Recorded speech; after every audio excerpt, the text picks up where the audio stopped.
కొన్ని శ్లోకాలుగా దేవతలు భగవంతుడిని ప్రార్థించడం గురించి చెప్పుకుంటూ ఉన్నాము. వాళ్ళు తమ ప్రార్థనలను ఇంకా ముందుకు సాగిస్తూ ఉన్నారు.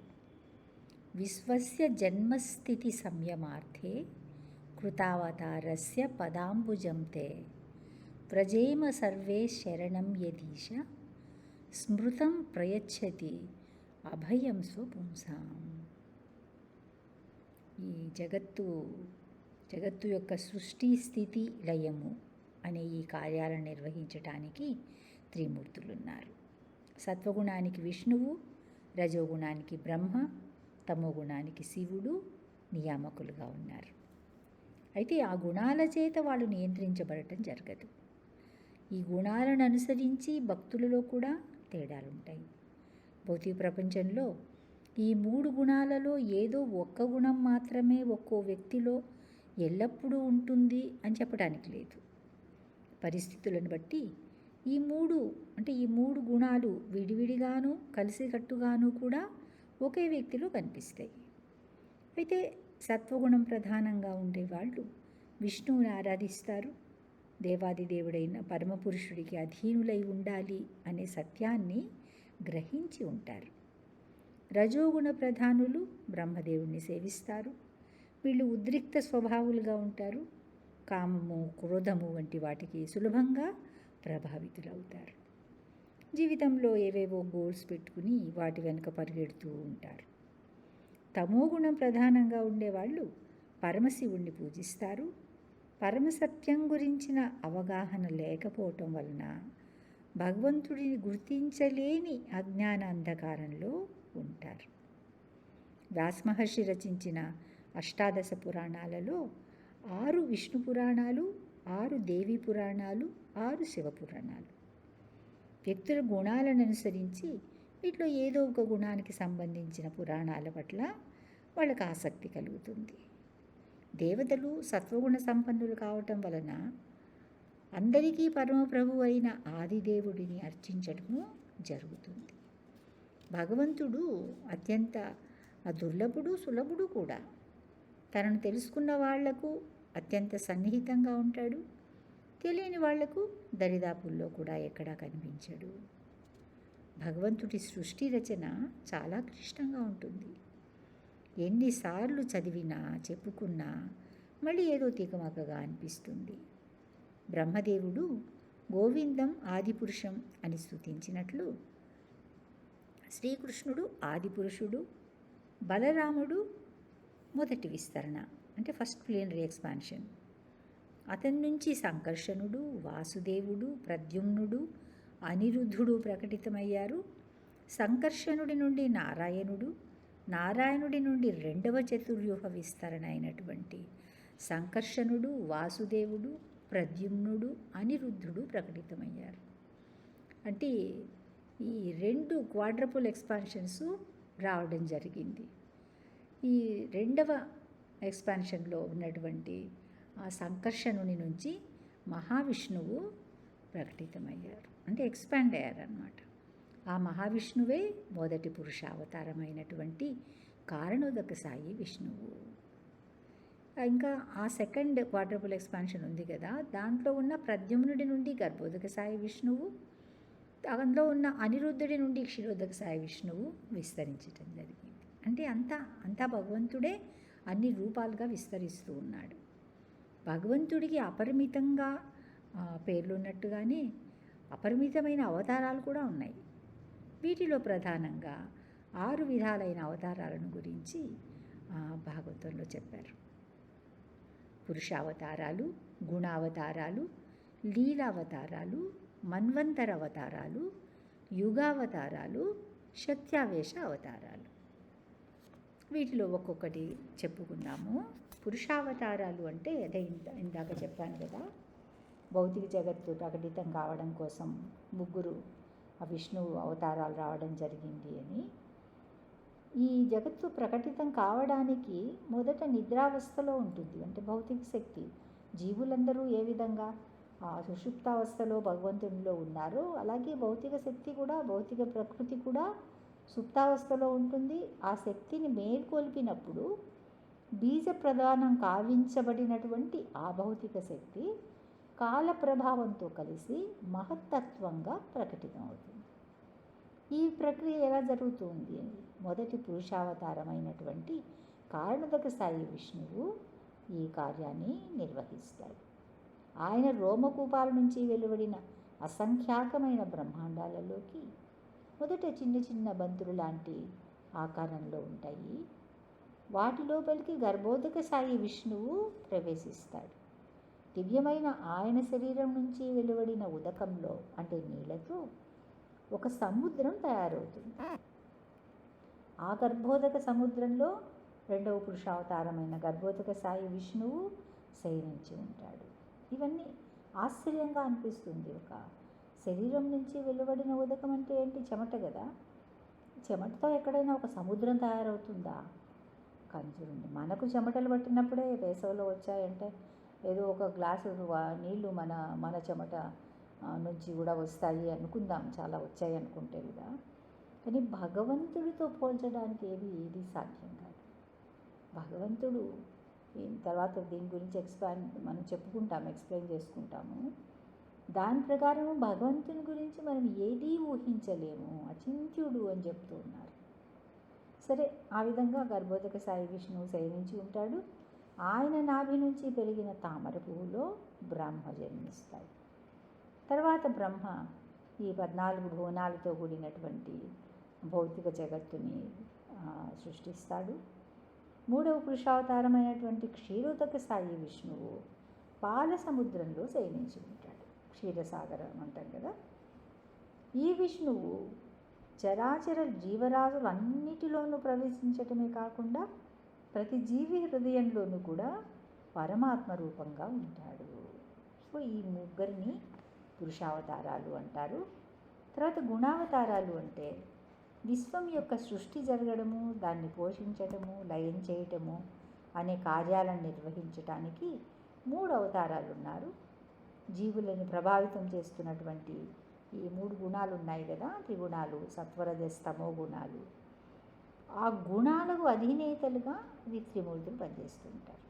అంటే విష్ణువు సత్వగుణానికి, బ్రహ్మ రజోగుణానికి, శివుడు తమో గుణానికి ప్రభువులుగా ఉన్నారు. దాని చేత వాళ్ళేమి ఇన్ఫ్లుయెన్స్ కాదు. తర్వాత లీలావతారాలు అంటే ప్రత్యేకమైనటువంటి లీలలను ప్రదర్శించడానికి ఒక్కోసారి భగవంతుడు వివిధ రూపాల్లో అవతరిస్తూ ఉంటాడు. అంటే మత్స్యావతారము, కూర్మ, వరాహ, వామన, నరసింహ ఇలా ఉన్నాయి కదా. ఇవన్నీ ఒక ప్రత్యేకమైన అంటే మీనావతారం ఎలా వచ్చింది చెప్పుకున్నాం కదా, ఏ విధంగా మత్స్య రూపంలో వస్తారు ఆయన మహారాజు చేతిలోకి వచ్చి, అంటే ఆ పర్పస్ కోసం వచ్చారనమాట. నెక్స్ట్ ప్రళయం తర్వాత రాబోయేటటువంటి మన్వంతర అవతారం జరగడానికి ముందు ఆయన రావడం జరిగింది.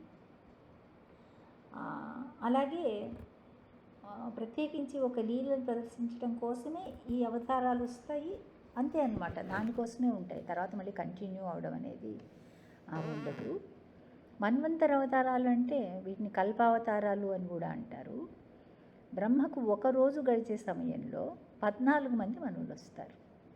మరి ఒకరోజు అంటే బ్రహ్మకి ఎలాగా? వేదశాస్త్రాల ప్రకారము మొట్టమొదటి వచ్చినటువంటి స్వయంభూ మనువుని కృష్ణుడు అవతారంగా చెప్తారు. మనువులందరూ కూడా కృష్ణుడి శక్తితో నింపబడినటువంటి వాళ్ళే.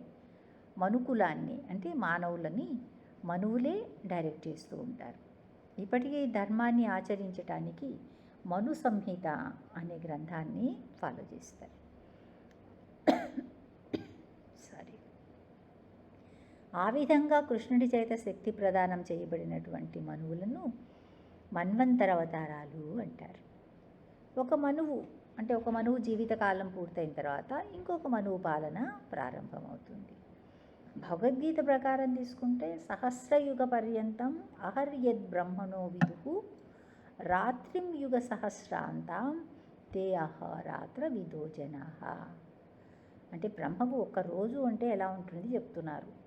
ఈ సత్యయుగం, త్రేతాయుగం, ద్వాపరయుగం, కలియుగం అనేటటువంటి ఈ 4 యుగాలు 1000 సార్లు వచ్చిపోవాలి. అది కేవలము ఒక రోజు కూడా కాదు, పగలు 12 గంటల సమయం అంతే. ఇంకా అంతే అవధిలో రాత్రి కూడా ఉంటుంది కదా. ఆ సమయంలో వచ్చేటటువంటి 14 మంది మనువులు ఉన్నారు. వాళ్ళే మళ్ళీ రిపీట్ అవుతూ ఉంటారు. స్వయంభువ మనువు, స్వారోచిష మనువు, ఉత్తముడు, తామసుడు, రైవతుడు, చాక్షుషుడు, వైవత్సుడు, సావర్ణి, దక్ష సావర్ణి, బ్రహ్మ సావర్ణి, ధర్మ సావర్ణి, రుద్ర సావర్ణి, దేవ సావర్ణి, ఇంద్ర సావర్ణి. వీళ్ళందరూ మనువులు అన్నమాట. ప్రస్తుతము మనము 7వ మనువు అయినటువంటి వైవత్సవ మనువు పాలనలో ఉన్నాము. ఈయన టైంలోనే మత్స్యావతారంలో శ్రీ మహావిష్ణువు రావడం జరిగింది.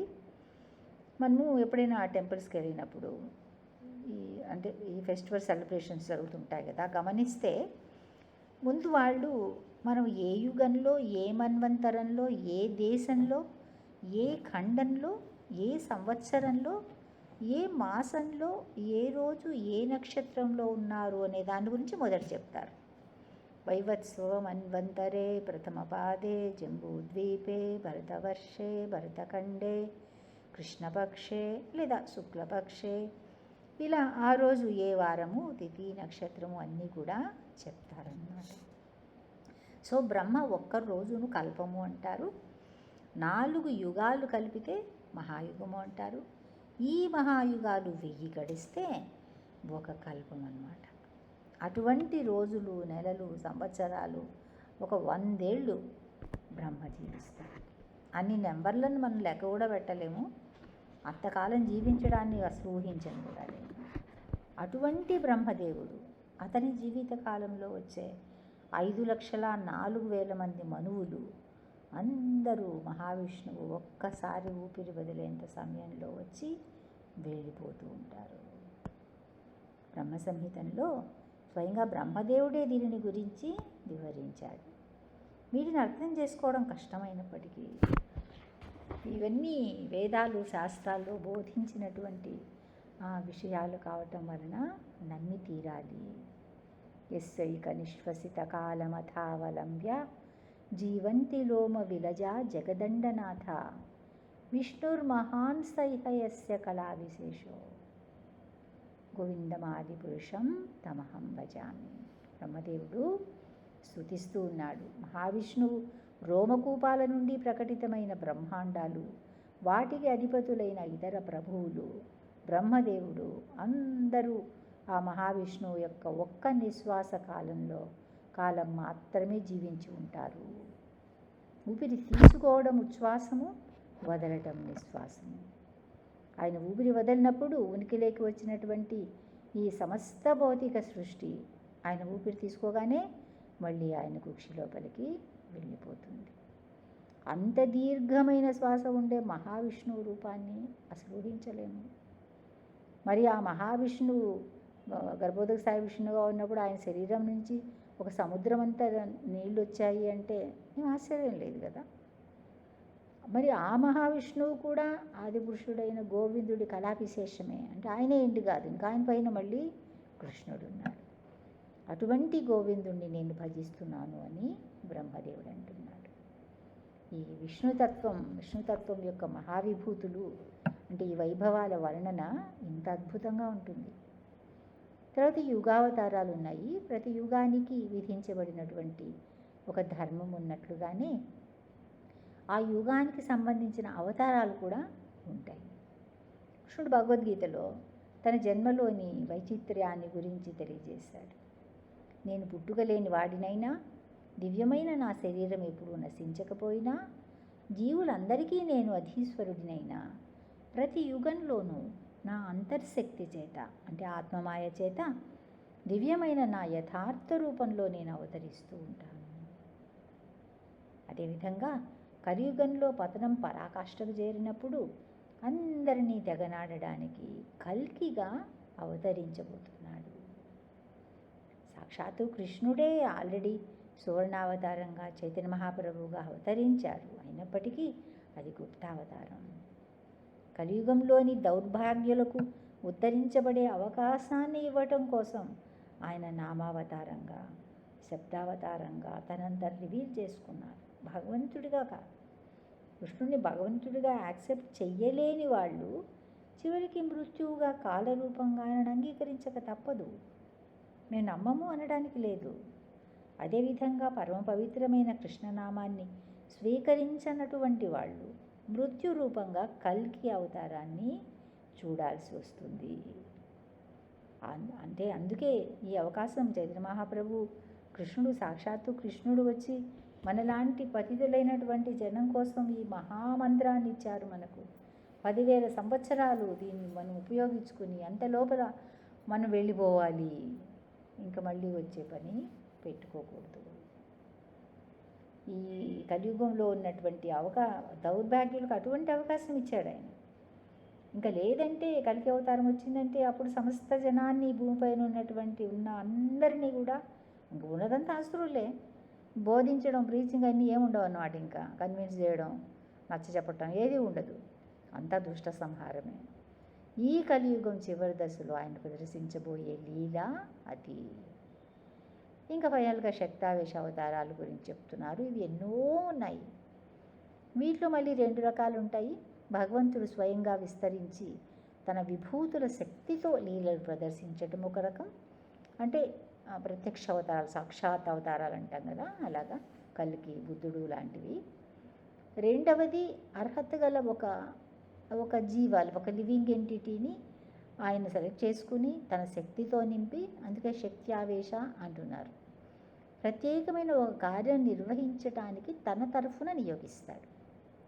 ఉదాహరణకి 4 కుమారాస్ ఉన్నారు కదా, సనక, సనందన, సనాతన, సనత్ కుమారులు. వీరిని దివ్యమైన జ్ఞానంతో ఆయన ఎంపవర్ చేశాడు. నారదమునిని భక్తి సేవను నిర్వహించే శక్తితోనూ, బ్రహ్మదేవుడిని సృజనాత్మకమైన శక్తితోనూ, అంటే క్రియేటివ్ పవర్తోనూ, పరశురాముడిని దుష్టశక్తులను నిర్మూలించే పవర్తోనూ, పృథు మహారాజును జీవులను నియామకం చేసేటటువంటి పవర్తోనూ, ఇంకా వ్యాస మహర్షిని వేదాలను రచించే శక్తితోనూ, ఈ విధంగా భగవంతుడి శక్తితో కూడిన వ్యక్తులను భగవంతుడు అవతారంగానే పరిగణిస్తారు. భౌతిక జగత్తు అంటే సత్యలోకం మొదలుకొని 14 భువనాలతో కూడి ఉంటుంది. వీటిలో మళ్ళీ ఊర్ధ్వలోకాలు, మధ్యలోకాలు, అధోలోకాలు ఉంటాయి. అంటే సత్యలోకం, తపోలోకం, జనలోకం, మహర్లోకం ఇవి పైన ఉంటాయి. స్వర్లోకము, భువర్లోకము, భూలోకము అనేవి మధ్యలో ఉంటాయి. అతల, వితల, సుతల, తలాతల, మహాతల, రసాతల, పాతాళ, ఇవన్నీ కూడా కింద ఉంటాయన్నమాట అధోలోకాలు. వీటన్నిటినీ కలిపి దేవీధామము అంటారు.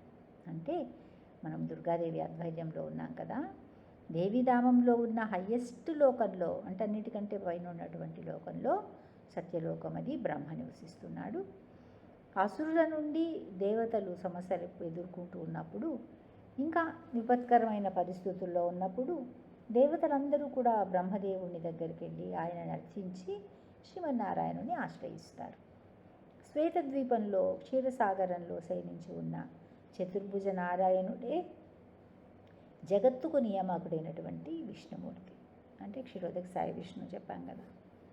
త్రిమూర్తుల్లో ఒకటిగా గుణావతారంగా ఉన్నప్పటికీ బ్రహ్మ శివుడిలాగా, అంటే వీళ్ళిద్దరూ కూడా ఒక్కొక్కసారి ఆ గుణం మిశ్రిత తత్వాలతో ఉంటారు. కానీ ఎప్పుడూ కూడా విష్ణుమూర్తి ఉంటాడనమాట. బ్రహ్మతో సహా దేవతలందరూ ఆ క్షీరసాగరంలోని శ్రీ మహావిష్ణువుని సమీపించి తమ కష్టాలను గురించి విన్నవించుకుంటారు. ప్రత్యక్షంగా ఆయననే సేవిస్తారు. విష్ణువు ఎప్పుడూ దేవతల పక్షాన ఉంటాడు. అసురులందరూ విష్ణుద్వేషులు. హరిపట్ల వైరంతో తీవ్రమైన తపస్సులు చేసి శివుణ్ణో బ్రహ్మనో వాళ్ళ నుంచి వరాలు పొంది, ఆ వరాల బలంతో విష్ణు భక్తులైన సాధు పురుషులను, దేవతలను, భక్తులను హింసిస్తూ ఉంటారు. దుర్మార్గులైన అసురుల పట్ల కరుణతో కాకపోయినా విధి లేని పరిస్థితుల్లో బ్రహ్మశివుడు వరాలు ప్రసాదిస్తారు. కానీ విష్ణువును అతిక్రమించి వాటిని పొందాలనుకోవడము అసాధ్యము. ఇతర దేవతల నుండి వరాలు పొందినా అవి శాశ్వతమైనటువంటి బెనిఫిట్ ఇవ్వవు. ఎందుకంటే వాళ్ళు శాశ్వతంగా ఉండటం లేదు, వాళ్ళు ఇచ్చే వరాలు అసలే ఉండవు.